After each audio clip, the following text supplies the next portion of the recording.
Hey everyone, this is Strickland, and we are back to talk about a great archangel that all of you should know. His name is Archangel Michael. He is the angel who is like God. That's what his name means. He who is like God. And Michael is very terrifying to a lot of people. I know he was for me. For the first few years I encountered him, but we have a sweet little story to go over about that with my personal experience. Michael is all about the blue flame, which is why you see my nice blue comfy robe. He rules the throat chakra. He's all about expressing your truth, communicating your strength and truth, your courage, being of service, knowing your purpose, and above all, just being a great angel for protection, if not the best angel for protection. A lot of older practitioners that weren't a part of all this new age and all these new age books with all this new information basically saw Michael as a sun archangel. A lot of the colors represented with Michael back then were yellow, according to a lot of older practitioners. These days we see him ruling the blue flame, and when we meditate we imagine indigo or a flaming blue light. He's known to carry a flaming blue sword for protection, and that's just kind of like the new age go-to with Michael. I'd say he's going to be one of our Leo archangels. Could be Aries, but I'm gonna say Leo because Michael is the sun. Thought I'd put on my blue tiger's eye representation of Michael.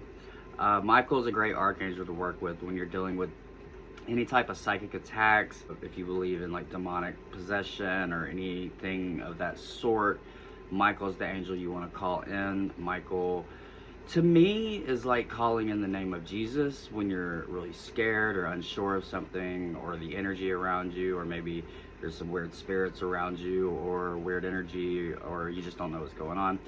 Just like you would say, in the name of Jesus, I demand you to leave. I kind of see Michael like doing the same thing. I believe with Michael it takes a little bit more meditation. Some people even believe Michael and Jesus are the same figure. I don't believe that, but teach their own. So with my experience with Michael, like I said, the first few years I worked with archangels, I shied away from Michael a lot because to me I was very young, very vulnerable. Michael kind of came off a little too overbearing for me and a little too like get the hell up and try harder type of vibe, which just like hurt my little feelings. So it wasn't until 2020 when I was just really at my worst that Michael was being called in to help me with the aid of another angel practitioner. And I was expressing to this practitioner, I don't like this, I don't know. Michael's gonna be mean to me, I'm gonna cry. But Michael actually sat down with me and wanted to show me, listen, I get it. I have compassion for you. I will sit here with you until you're ready.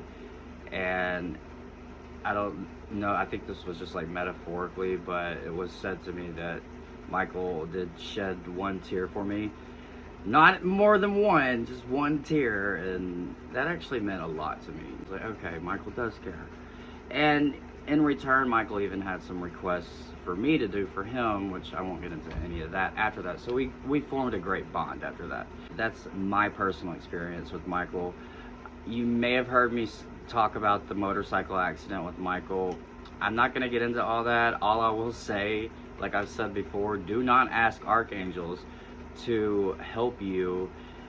Don't pray to archangels and say, hey, I'm putting all this in your hands, I'm putting my free will in your hands or whatever for my greatest good, because they can do some stuff that you may not like. So make sure you're very upfront about your boundaries when working with the archangels, especially Michael. When you call in Michael, you'll want to call in that bright flaming blue light, and he has a super strong presence, so you will feel him. And to sum up some benefits of what you'll receive working with Michael, if you're just worried about your energetic boundaries being pushed by other people, other energies, you don't feel safe, you feel vulnerable, or if you're just worried that you need an extra coat of armor, Michael is the perfect angel to surround you with that, and he will gladly do it for you. Stones to connect with Michael, this is pretty cool.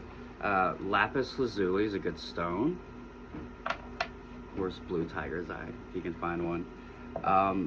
Celestite's a good one. Sodalite, if you have one of those. What was the other one? A blue apatite. Oh my god, y'all. Also, Angelite. I actually bought this stone before doing this Archangel series, and I've been holding it with my selenite.